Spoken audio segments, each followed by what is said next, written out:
Grande é o Senhor.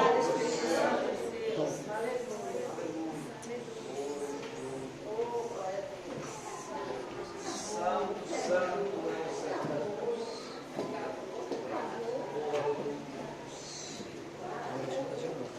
Glória a Deus. Aleluia. Amém, igreja? Amém.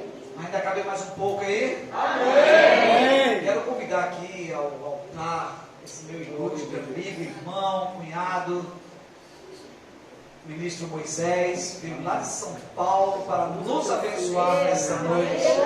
Olha a responsabilidade. Amém? Vamos orar pela vida do ministro Moisés. Você pode estender suas mãos em direção ao altar. Pai, nós te bendizemos, ó Pai.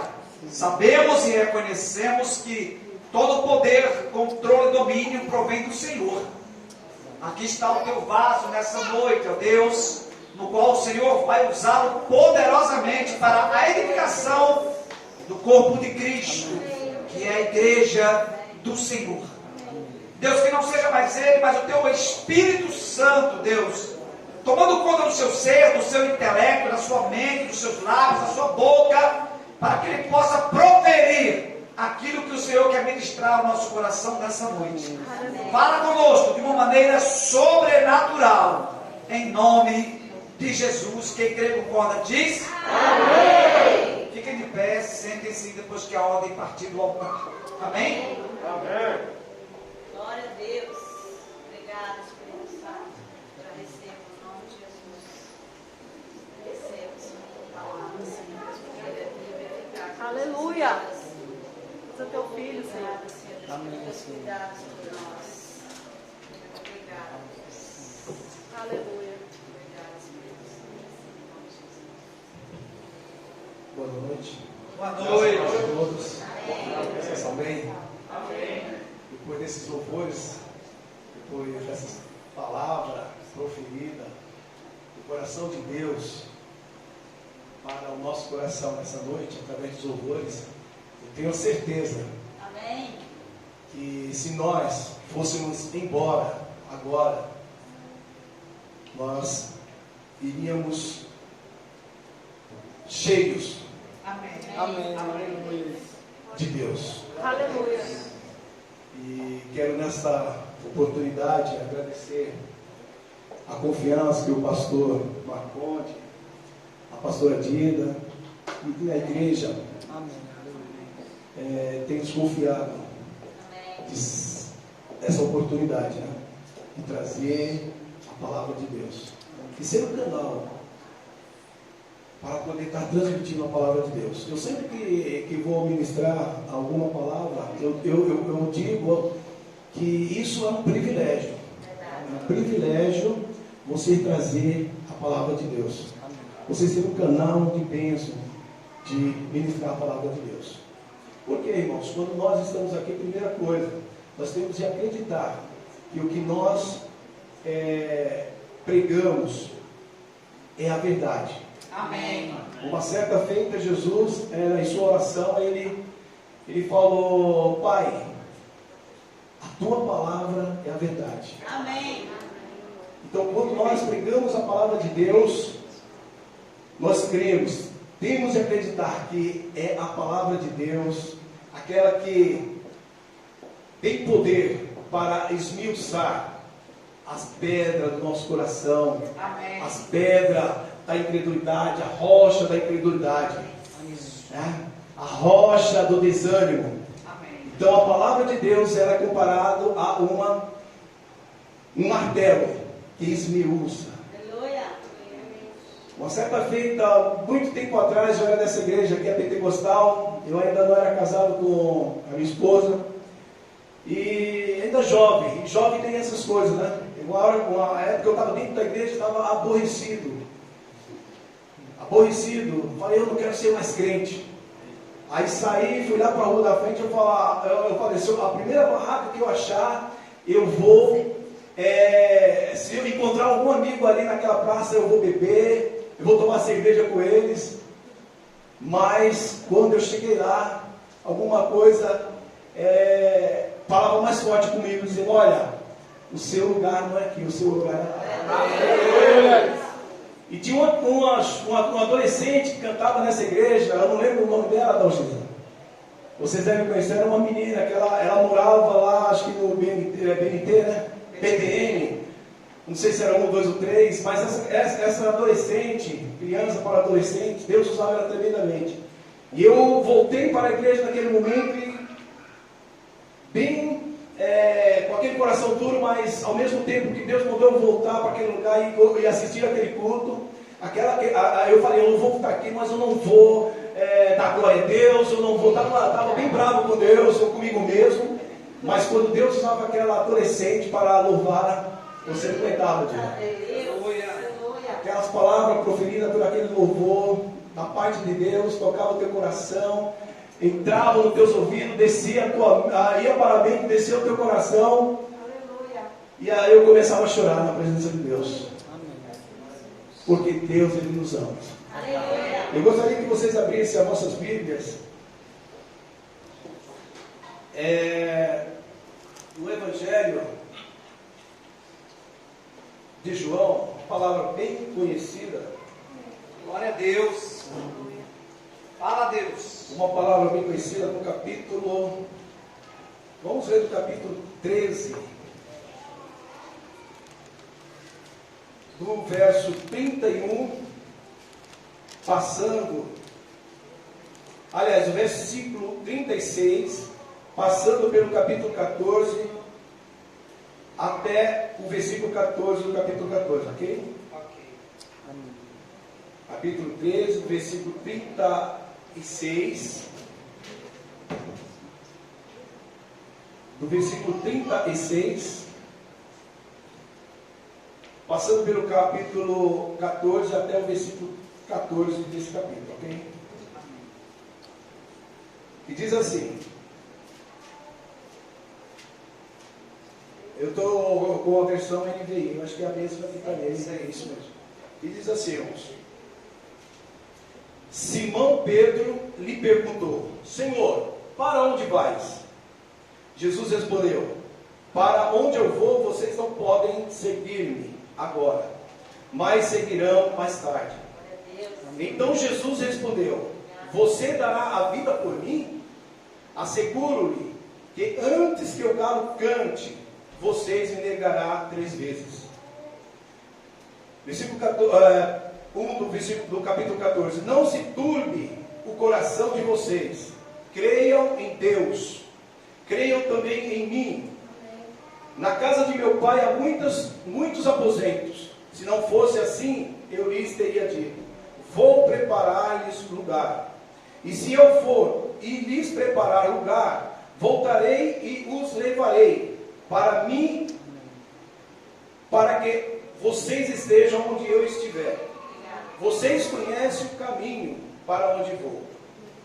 Disse-lhe Tomé: Senhor, não sabemos para onde vais. Como então podemos saber o caminho?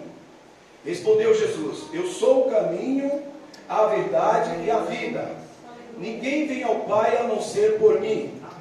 Se vocês realmente me conhecem, conheceriam também o meu Pai. Já agora vocês o conhecem e o têm visto.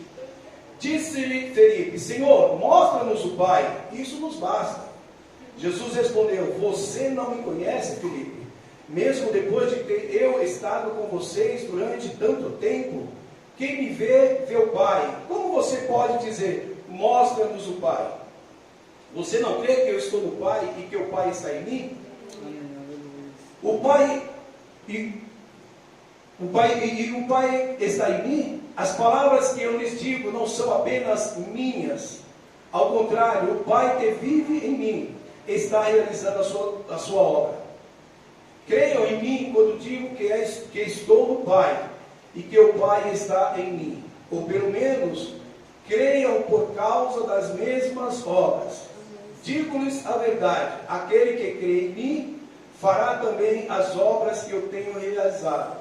Fará coisas ainda maiores do que estas, porque eu estou indo para o Pai. E eu falarei o que vocês pedirem em meu nome, para que o Pai seja glorificado no Filho. O que vocês pedirem em meu nome, eu o farei. Por isso vai. Aleluia. Glória a Deus. O contexto aqui, irmãos, dessa leitura vai mostrar nos capítulo 13, do versículo 31 até o capítulo 16, versículo 33, ele vai tratar aqui das últimas instruções de Jesus para os seus discípulos. E esse contexto foi um contexto, algumas traduções falam que, e alguns estudiosos falam que esse contexto estava dentro, era um contexto na mesa, foi um contexto dentro da última ceia do Senhor, com seus discípulos. E nessa situação aqui, Jesus, ele mostra para os seus discípulos, os seus seguidores, como Jesus, diz a palavra de Deus, que Jesus não necessitava que ninguém falasse do homem, porque ele conhecia o homem. O que eu quero dizer com isso, meus queridos irmãos? Que você que está aqui nessa noite, lembre-se que Deus, esse a qual nós o adoramos aqui, o qual nós o servimos, Ele conhece o meu coração, Ele conhece o teu coração.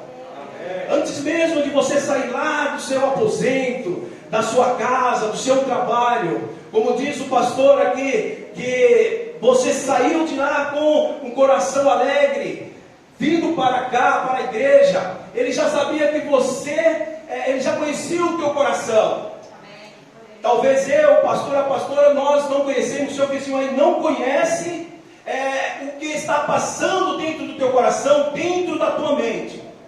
Mas esse Deus que nós o conhecemos, aquele que conhece o homem por dentro, ele sabe qual é o teu pensamento, qual é a tua questão que você tem feito para ele, e o que você está precisando, está necessitando. E não foi diferente com esses discípulos. Os discípulos, meus queridos, eles estavam cheios de questões, cheios de perguntas, tanto sobre as coisas que tinham ocorrido, que tinham acontecido naquele contexto. Eles tinham presenciado Jesus lavando os pés dos discípulos. Eles tinham ouvido, presenciado que Judas tinha ou iria atrás de Jesus. Então esses discípulos, eles estavam, podemos dizer assim, com o coração preocupado, com o coração amedrontado, com o coração angustiado. Então eles estavam cheios dessas perguntas. Como que nós vamos agora viver? Como que quem vai nos acompanhar? Quem vai nos ajudar? Quem vai falar conosco? Quem vai nos instruir? Quem vai nos ensinar? Quem vai estar conosco para nos consolar quando nós estivermos amedrontados, angustiados? Então esses discípulos, eles faziam essas perguntas, eles se questionavam dessa maneira, porque os seus corações, a sua mente estavam cheios de preocupações por causa desses acontecimentos e do que iria acontecer. E o outro fato que eles faziam esses questionamentos em seus corações era o fato de que Jesus queria dizer-lhes o que iria acontecer. eles estavam prestes. Aí Jesus falou: olha, eu vou embora. E como eu vou embora, o lugar que eu vou, vocês não podem ir comigo, conforme o versículo 33. Quando Jesus ele diz assim: meus filhinhos, vou estar com vocês apenas mais um pouco. Vocês procurarão por mim, e como eu disse aos judeus, agora lhes digo: para onde eu vou, vocês não podem ir.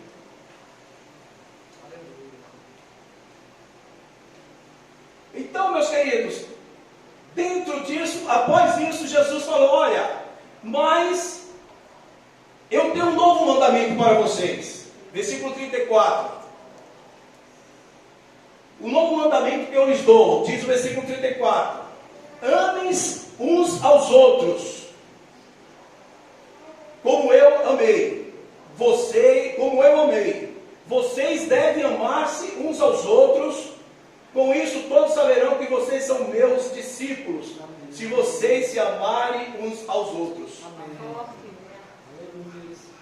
Esse mandamento, meus queridos, não era um mandamento novo. Essa questão do amor, de amar o próximo, já estava lá escrito lá em Levítico, capítulo 19, versículo 18 ao 19. Em Lucas, capítulo 10, versículo 27, também diz, Jesus ensinando, olha, Jesus que conhecia as Sagradas Escrituras, o Pentateuco, a lei, a Torá, ele sabia, né, dessa lei, e ele ensinava aos seus discípulos que nós deveríamos amar o nosso próximo. Então, até então, esse novo mandamento que Jesus diz aqui no versículo 34, não era novo. Não era novo, mas esse mandamento de amar o outro, que Jesus proferiu, ele não era mais esse mandamento novo de Jesus. O mandamento lá do Antigo Testamento, porque todos já conheciam, mas esse mandamento de Jesus aqui era novo, versículo 34. Porque esse mandamento, ele alcançou Judas, que o traiu, ou que ia trair. Ele alcançou também a Pedro, que negou a Jesus no momento de pressão, no momento de angústia. Quantas das vezes, meus queridos irmãos, nós, no nosso caminhar, na nossa vida de cristão, muitas das vezes nós negamos ao nosso Jesus por alguma questão pequenininha na nossa vida. Nós negamos a Jesus por causa de uma dívida. Nós negamos a Jesus por causa de uma falta de um conhecimento. Nós negamos a Jesus no amar o nosso próximo. Nós negamos a Jesus no nosso compromisso com as coisas de Deus. Então esse amor aqui de Jesus, ele era novo. Quando Jesus ele diz aí no versículo 34, como eu já tenho lido, ele diz: olha, um novo mandamento lhes dou, meus discípulos, amem-se uns aos outros. Então esse amor glorioso de Jesus, ele alcançou Judas, ele alcançou Pedro. Amém. Conforme o versículo 38, conforme o capítulo 18, desse mesmo livro, versículo 15 e 18, quando vai ver Pedro ligando a Jesus. Então, esse amor de Jesus, ele é o amor chamado amor de Deus, o amor ágape. Porque nós temos o amor eros, nós temos o amor filéu, né? Mas nós temos esse amor aqui, que é o amor que há uma disposição de dar tudo sem garantia de resposta. Então, meus queridos, é nesse contexto que Jesus, ele responde às questões conflitantes dos discípulos, às questões angustiantes dos discípulos. E é sobre isso, meus queridos irmãos, que eu quero compartilhar com vocês as respostas confortantes de Jesus aos seus amados. Por que eu coloquei essa palavra no título, aos amados? Porque diz o capítulo 13, vocês podem conferir aí, capítulo 13, o primeiro versículo, diz assim: um pouco antes da festa da Páscoa, sabendo Jesus que havia chegado o tempo em que deixaria este mundo e iria para o Pai, tendo amado os seus que estavam no mundo, amou-os até o fim. Então, as respostas confortantes de Jesus aos seus amados é o que eu quero compartilhar com vocês nessa noite. A primeira resposta de Jesus, essa resposta confortante às questões daqueles discípulos, a primeira resposta foi a resposta de Jesus à pergunta de Pedro. E vamos estar aí sendo desenvolvido no capítulo 13, como nós lemos, versículo 36, até o versículo 4 do capítulo 14. Quando nós vemos aí no versículo 36, Pedro, quando ele diz, olha, Simão Pedro lhe perguntou, Jesus, Senhor, para onde vais? Para onde vais? E a resposta de Jesus à pergunta de Pedro, que era extensivo aos outros discípulos, a todos e a todos que estavam lhe seguindo, a pergunta para ele foi, a resposta de Jesus para ele foi, olha, para onde eu vou, vocês não podem seguir-me agora, mas seguirão mais tarde. Aí ele pergunta de novo, Senhor, por que não posso seguir-te agora? Darei a minha vida por ti. Então Jesus respondeu, você dará a vida por mim? Jesus respondeu com outra pergunta, você dará a vida por mim? Asseguro-lhe que antes que o galo cante, você me negará 3 vezes. Glória a Deus. Então, meus queridos, a resposta de Jesus foi essa, para onde vou? A pergunta de Pedro, para onde vou? Para onde eu vou, vocês não podem seguir-me agora, mas me seguirão mais tarde. Versículo 36 aí. Dentro dessa pergunta, há 2 significados. O primeiro significado, quando Jesus ele responde a Pedro, é que Jesus ia morrer, ou ia para a morte. Ele ia ser glorificado. E a segunda significado é que Pedro, ele sofreria por amor a Jesus e morreria em defesa da verdade. O Pedro, antes do Pentecoste, ele estava todo afoito, ele estava todo seguro, dizendo que mesmo que fosse preciso morrer, ele ia seguir a Jesus, ele daria a vida a Jesus. Mas Jesus confortou o coração dele com essa palavra que nós lemos aí agora há pouco, você dará a vida para mim? Aí Jesus carinhosamente diz, olha, asseguro-lhe que antes que o galo cante, você me negará 3 vezes. Queridos irmãos, parem para pensar neste momento, dentro dessa palavra.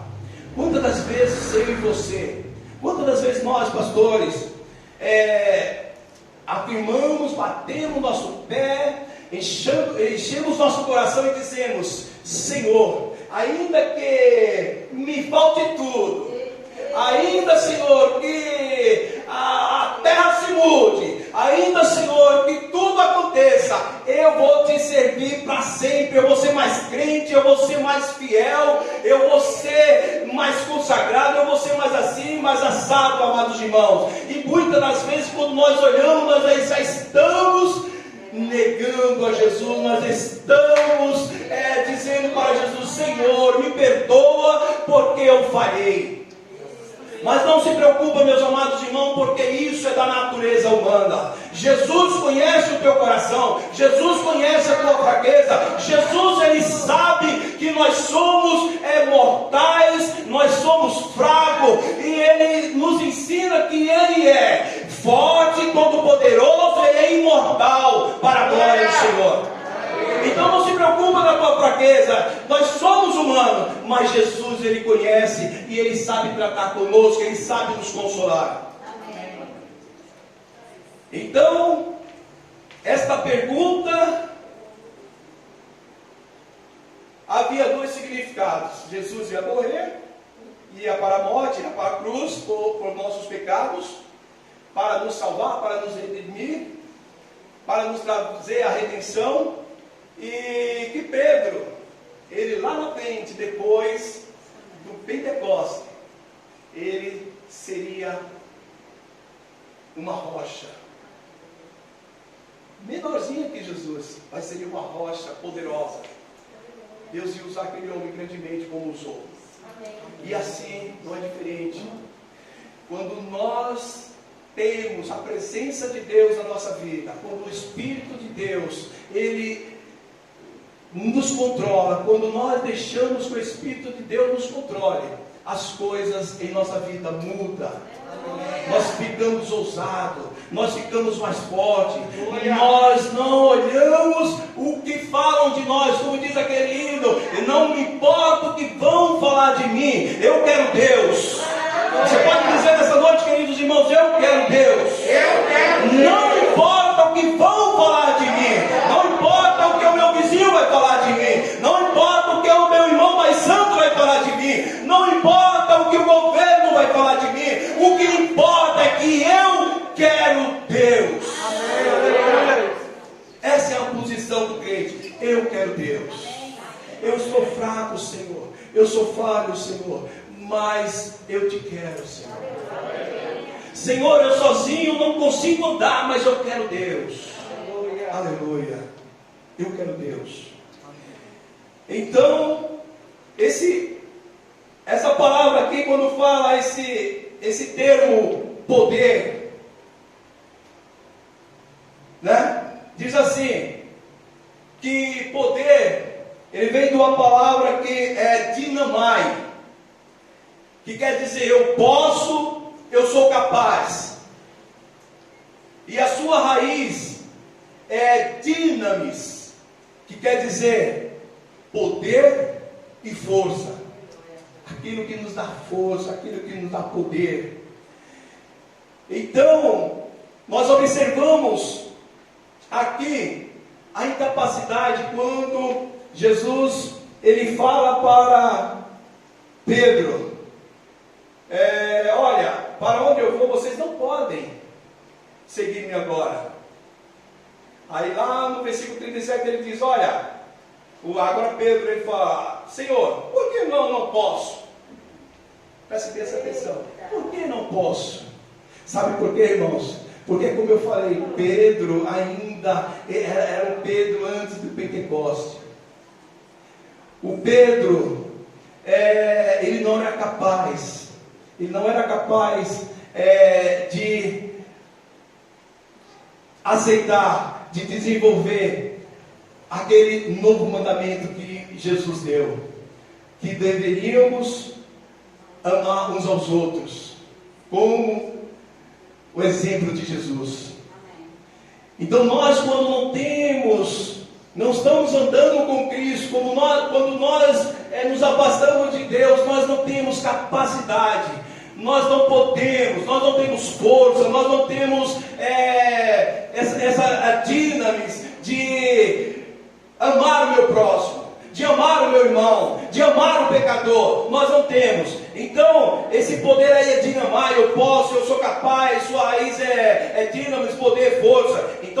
observamos aqui, meus queridos irmãos, a incapacidade do homem, a sua fraqueza, quando separado do Espírito Santo. A Bíblia diz, eu não lembro onde está escrito agora, quem souber aí, ajude-nos, que diz assim, que não entristeçam o Espírito Santo de Deus. Quando nós entristecemos o Espírito Santo de Deus por algum motivo da nossa vida, alguma atitude em nós, nós ficamos sem esse poder, sem essa força. Porque Jesus queria dizer isso aí, olha, para Pedro, Pedro, você ainda não é capaz, mas você vai ser capaz lá na frente.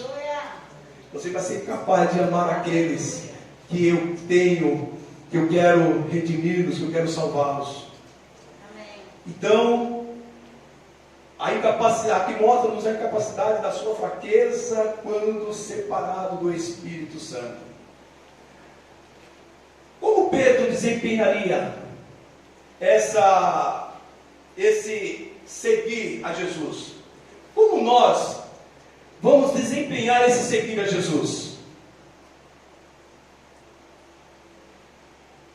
Diante desse novo mandamento, como eu já tenho falado, conforme o versículo 34 e 36. E ele diz, por isso que Jesus, ele dá a promessa do Espírito Santo e usa a figura lá da videira. No capítulo 15, no versículo 5 desse livro, ele diz assim, eu sou a videira, vocês são o ramo. Se alguém permanecer em mim e eu nele, esse dará muito fruto, pois sem mim, vocês não podem fazer coisa alguma. Vocês perceberam que é preciso termos a dinamis, a dinamai, a força, o poder na nossa vida para desenvolver o compromisso com as coisas de Deus?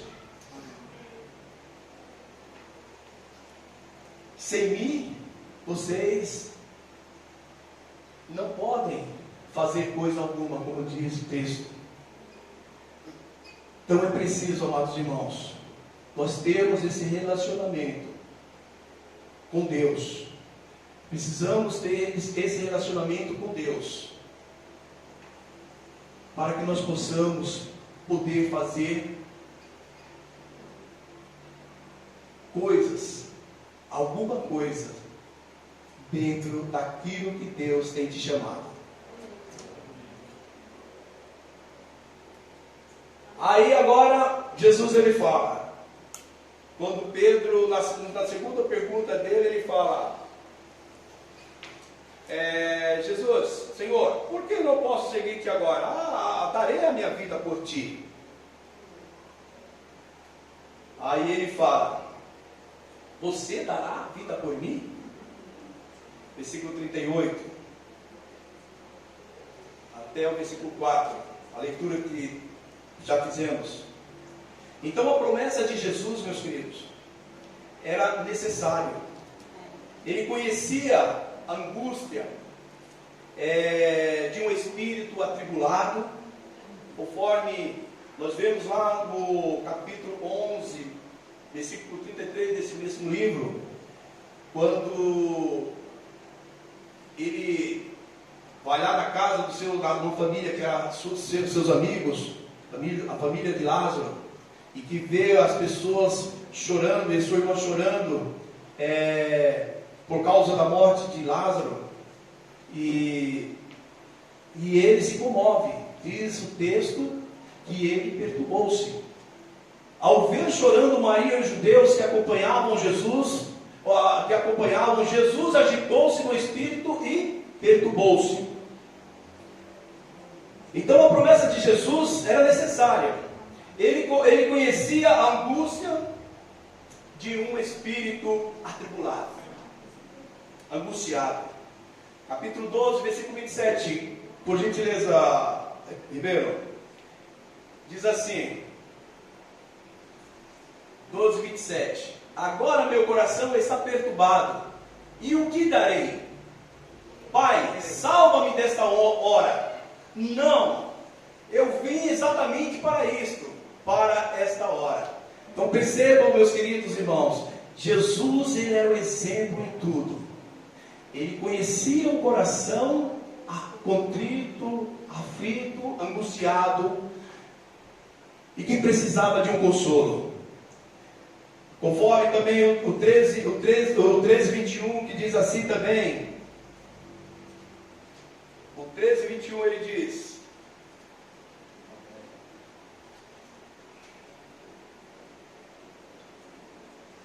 olha, depois de dizer isso, Jesus perturbou-se em espírito e declarou: digo que certamente um de vocês me trairá.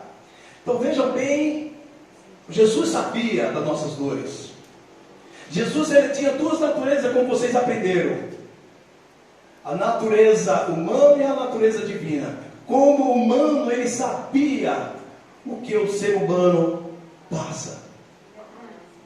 Então por isso que ele tinha essa capacidade de dizer assim, com toda a autoridade, não, versículo 14, capítulo 14, versículo: não se turbe o vosso coração. Credes em Deus, credes também em mim. Então, meus queridos, como eu iniciei esta ministração, Jesus, ele conhece o homem. Diz o texto que não precisava que ninguém falasse do homem, porque ele sabia o que tinha no coração do homem. E ele sabia que os discípulos estavam preocupados, estavam ansiosos, estavam com o seu coração contrito, aflito, desesperado, com medo das coisas que iriam acontecer. Quem é que vai nos ajudar? Se Jesus for embora agora, quem é que vai nos ajudar? Não parece as questões da nossa vida no dia a dia, na nossa vida prática? Quem é Jesus que vai nos ajudar? Parece que não tem ninguém, parece que Deus está longe, parece que Jesus está longe, mas era isso que estava acontecendo com aqueles discípulos, e é por isso que Jesus, conhecendo o coração dele, o próprio Jesus disse: olha, não se turbe o vosso coração, não se turbe o coração de vocês, creiam em Deus, creiam também em mim, tenham fé em mim, tenha fé em Deus. É por isso que mais na frente, Jesus ele fala que os discípulos não ficariam só, mas ele enviaria um consolador, ele enviaria um paracleto, aquele que anda do lado, aquele que é advogado, aquele que defende a tua causa. Então Jesus, ele disse, sabendo do coração dos seus discípulos, ele disse: olha, não se turbe, não se preocupe, creia, tenha fé. Como é que está a tua fé? Como é que está a minha fé? No caminhar da nossa vida cristã. Então, meus queridos, Jesus, ele tinha toda a autoridade para falar com toda a propriedade: não se turbe o teu coração. A segunda resposta de Jesus, nós vamos encontrar aí no capítulo 14, versículo 5 e ao 7. A resposta de Jesus à questão, à pergunta a Tomé.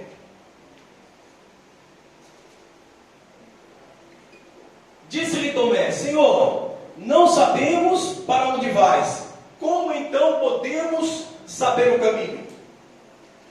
Respondeu Jesus: eu sou o caminho, eu sou a verdade e eu sou a vida. Ninguém vem ao Pai a não ser por mim. Após, queridos, as declarações de Jesus feita a Pedro, esta outra pergunta de agora através de Tomé é levantada na sua mente. E conforme o versículo 5 que nós lemos, mas Na resposta de Jesus, Jesus agora revela a sua natureza. Respondeu Jesus: eu sou o caminho, a verdade e a vida. Percebam bem aquele eu sou. Esse eu sou aí, como você já conhece, é o nome de Deus. Lembra quando Moisés estava para tirar o povo, foi chamado por Deus para tirar o povo lá do Egito, da escravidão do Egito, e Moisés preocupado: Senhor, mas eu vou chegar lá para no Egito e vou dizer que alguém veio tirar eles dali da escravidão, e eles vão me perguntar: mas quem te enviou, Moisés? E a resposta de Deus, sempre uma resposta precisa, como Jesus também, dando sua resposta ao seu discípulo. Deus disse para Moisés: olha, Moisés, se eles perguntarem quem te enviou aqui, diga: olha, diga que o eu sou te enviou. É por isso que Jesus, ele se compara, ele é Deus, ele está mostrando a sua pessoa divina. Ele diz: olha, eu sou, para Tomé, eu sou o caminho, eu sou a verdade, eu sou a vida, e eu sou o único caminho, ninguém vem ao Pai a não ser por mim. Glória a Deus. Então, meus queridos, na resposta de Jesus, houve-se então a revelação da própria natureza de Jesus. Ele é divino. Quando eu sou o caminho, a verdade e a vida. Então nós observamos aqui, meus queridos, a divindade de Cristo e a satisfação para as necessidades básicas do homem. Cristo, ele é o único caminho para Deus. Conforme Hebreus capítulo 10, versículo 19 e 22, que diz que Jesus, ele abriu um novo caminho para nós através do seu sangue, que diz assim, portanto, irmãos, Hebreus 10, 19, portanto, irmãos, 19 e 22, portanto, meus irmãos, temos plena confiança, portanto, irmãos, temos plena confiança para entrar no lugar santíssimo, pelo quê? Pelo sangue de Jesus. Aí o versículo posterior diz o quê? Por um novo e vivo caminho que ele nos abriu por meio do véu, isto é, do seu corpo. Então, meus queridos, nós vemos aqui que Cristo, ele é o único caminho para Deus. Um certo escritor, ele escrevendo para um outro seu amigo, também estudioso da palavra de Deus, ele diz assim, em uma oração adoradora, ele diz assim, olha, um adorador na meditação, ele diz, olha, sem o caminho não há como ir, sem a verdade não há o que saber, sem a vida não há o que viver. Eu sou o caminho que deveis seguir, a verdade que deveis crer, a vida pela qual deveis ter esperança. Eu sou o caminho inviolável, a verdade infalível, a vida sem fim. Eu sou o caminho que é mais reto, a verdade que é mais elevada, a vida que é verdadeira, a vida que é abençoada, a vida que não é criada. Se permanecerdes no meu caminho, conhecereis a verdade, e a verdade vos libertará, e tomareis posse da vida eterna. Aleluia! Que maravilha, irmãos queridos. Sem o caminho não há como ir. Isso é mesmo que dizer, sem Jesus não há como ir. Sem mim nada podereis fazer. Glória a Deus. E para terminarmos, o terceiro ponto é a resposta de Jesus agora a um pedido de Filipe. Versículo 8 ao 14. Versículo 8 ao 14. Jesus falou para ele, ó, quando Filipe pede para mostrar o caminho, né? Ele fala, você não me conhece, Filipe? Mesmo depois de ter estado com você durante tanto tempo? Versículo 9. Jesus respondeu, você não me conhece, Filipe? Mesmo depois de eu ter estado com você durante tanto tempo? Quem me vê, vê o Pai. Como você pode dizer, mostra-nos o Pai? Então, diante dessa afirmação, queridos, essa afirmação de Jesus, que está no versículo 7, no 14, ele diz assim,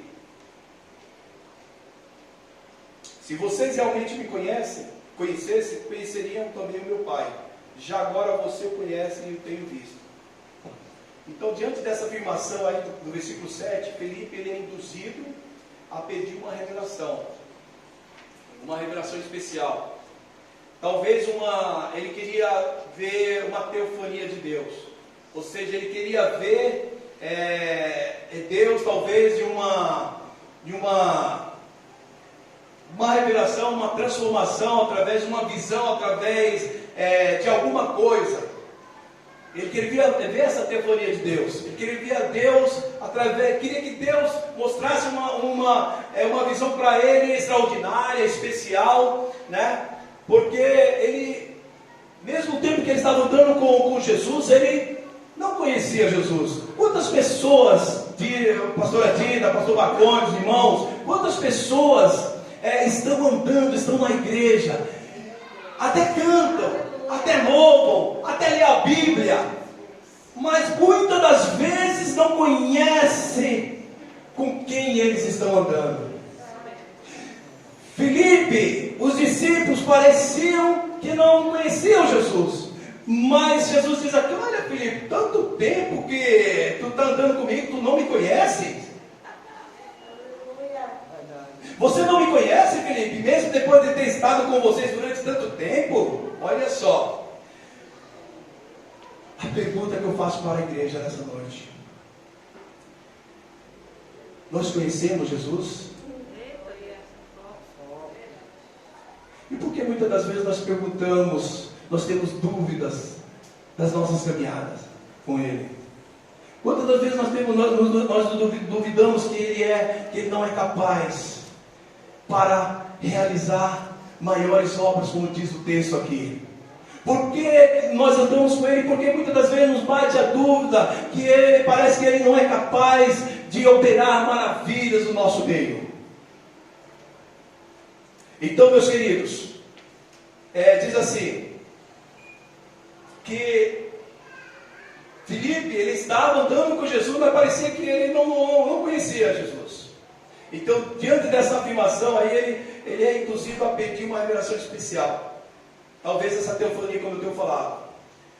Diz o texto, a pastora Dida pregou sobre as ovelhas, eu fiquei sabendo, né? E eu coloquei aqui que as ovelhas, lá no capítulo 10 de João, no versículo 14, diz que as ovelhas, eles conhecem o seu pastor, e é conhecido do seu pastor. As ovelhas conhecem a voz do seu pastor, e por ele é conhecido. Olha só, falhar em ver a Deus em Jesus é o mesmo que falhar em conhecer Jesus, segundo um escritor falou. Vou repetir: falhar em ver a Deus em Jesus é o mesmo que falhar em conhecer Jesus. Crê em Jesus pela sua palavra, que é a mesma palavra de Deus. Versículo 11 do Evangelho que nós estamos lendo. Crê em Jesus pelas suas obras, que são as mesmas do Pai. Promessas que Jesus trouxe à memória dos seus discípulos, que fariam maiores coisas. Então essas maiores coisas aí, há algumas polêmicas aí, o que é essas maiores coisas aí? Quando Jesus fala, promete, olha, vocês farão maiores coisas. Essas maiores coisas aí, irmãos, pode ser a quantidade das coisas que Jesus fez, se ele poderia fazer mais, ou realmente coisas maiores. E tem coisas maiores aí como a graça de Deus derramada para a redenção daquele que Deus nos escolheu, que é a graça de Deus. Então nós faríamos coisas maiores, são promessas. E outra promessa, que é o que vocês, como cristão, nós como cristãos, servos de Deus, nós sempre esperamos, que as nossas orações são respondidas. Amém. Conforme o versículo 12 e 13. Põe aí. 12 e 13. Digo a verdade, aquele que crê em mim fará também as obras que eu tenho realizado. Fará coisas ainda maiores do que estas, porque eu estou indo para o Pai. Ele estava indo, mas estava deixando promessas. Vocês farão coisas maiores. 13. E eu farei o que vocês pedirem em meu nome, para que o Pai seja glorificado no Filho. Aleluia. Isso é resposta, promessa de ouvir, de Deus fazer realizar as tuas orações. Mas isso não significa, irmãos, preste atenção, isso não significa que quando tudo que nós pedimos, como a Bíblia diz aí, nós receberemos. A oração recebida, atendida, é aquela oração que é feita na vontade de Deus. Venha o teu reino e seja feito, nessa oração que Jesus nos ensinou, venha ao teu reino e seja feito a tua vontade. Essa é a oração que Jesus, ele nos promete atender, que todas as orações serão feitas. Então, meus irmãos, para não tomar mais tempo, concluindo essa mensagem, assim como os discípulos, que diante de suas questões, de conflitos, de angústias, de medo, por causa do que iria acontecer, por causa do futuro, eles obtiveram a resposta de Jesus, mostrando-lhes o único caminho verdadeiro, que dá vida e com promessas gloriosas, como nós acabamos de ouvir. Também como esses discípulos, nós devemos ter fé em Deus. Nós temos de ter fé em Jesus.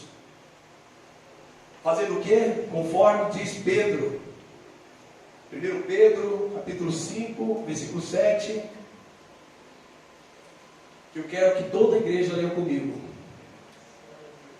Lancem sobre ele toda a sua ansiedade, porque ele tem cuidado de vocês. Eu vou fazer como o pastor Marconi fala. Vocês estão entendendo? Leiam de novo. Lance sobre ele toda a sua ansiedade, porque ele tem cuidado de vocês. Há um motivo de nós lançar as nossas ansiedades no Senhor. Sabe por quê? Segunda parte do versículo diz, porque Ele tem cuidado de vocês. Então, a resposta de Deus para você nessa noite que veio buscar a resposta de Deus é essa. Ele está dizendo para você, irmãos e irmãs, jovens,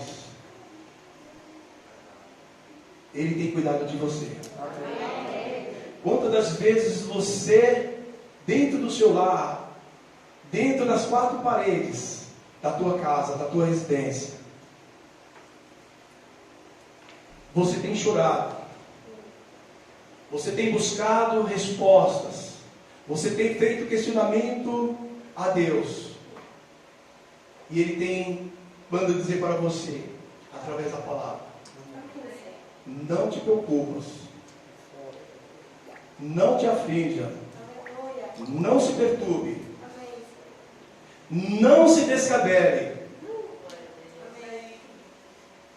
não chore por muito tempo, não diga que Ele não cuida de você, porque Ele está dizendo ali para você, porque Ele tem cuidado de você. Aleluia. Você acredita nisso? A palavra de Deus diz aqui, quando Ele viu os corações dos seus discípulos, Ele disse: olha, não se turbe o coração de vocês, meus discípulos. Não se perturbe. Creia em Deus, creia também em mim. Então, meus queridos, assim como esses discípulos, nós devemos ter fé em Deus e ter fé em Jesus, lançando sobre Ele toda a nossa ansiedade, porque Ele tem cuidado de nós, conforme nós lemos, dando-nos, olha, a garantia de ouvir as nossas orações, conforme o versículo 13 e 14. Que Deus possa te abençoar grandemente, que Deus possa, cada dia, te envolver com o seu Espírito, aquele Espírito que nos faz amar o próximo, que nos faz amar, a ter compromisso com a obra de Deus, a ter compromisso com as coisas de Deus, aquele Espírito que nos impulsiona a falar a palavra de Deus. Outra coisa, Marcondes, sobe aqui para a gente dar, pastor Marcondes. Sabe por que eu trouxe essa palavra? Lembra quando nós fomos lá buscar seu irmão? Eu tinha várias mensagens que eu trouxe lá, alguns estudos que eu fiz para trazer aqui, se me desse a oportunidade. Mas eu tomando aquele café naquela primeira parada lá, não sei se você percebeu. Eu preocupado quando ele me chamou para trazer a palavra e eu ainda não tinha o que falar. Mas eu entendi naquele dia que Deus queria que eu falasse nisso. Quando você falou, quando eu falei, quando eu falo, a gente falando sobre revelações, eu aos 13 anos de idade, eu era de uma igreja pentecostal, e naquela época o povo ia orar mesmo, a gente tinha um culto de oração. E naquele momento que eu estava orando, de joelho, antes de começar o culto, antes de terminar o culto, eu orando, a gente orando, assim, em poucos segundos eu vi uma visão. Eu vi no céu, como, você sabe quando no nascer do sol, que fica aquele negócio bem bonito, aquelas nuvens vermelhas, amarelas, coisa bem fantástica. Eu vi uma cidade em cima dessas nuvens, bem gloriosa. E aqui, como eu não tinha experiência, era um garoto, eu fiquei assustado, né, com aquela visão. E eu queria ver de novo e não consegui.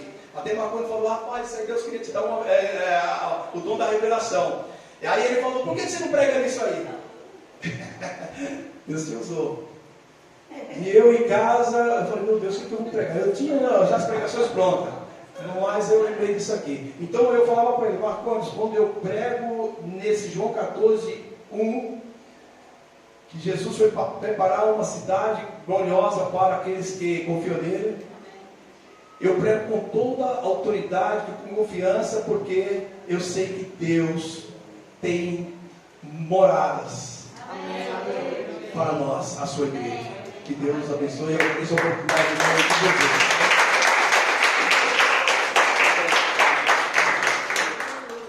Glória a Deus. Amém, queridos?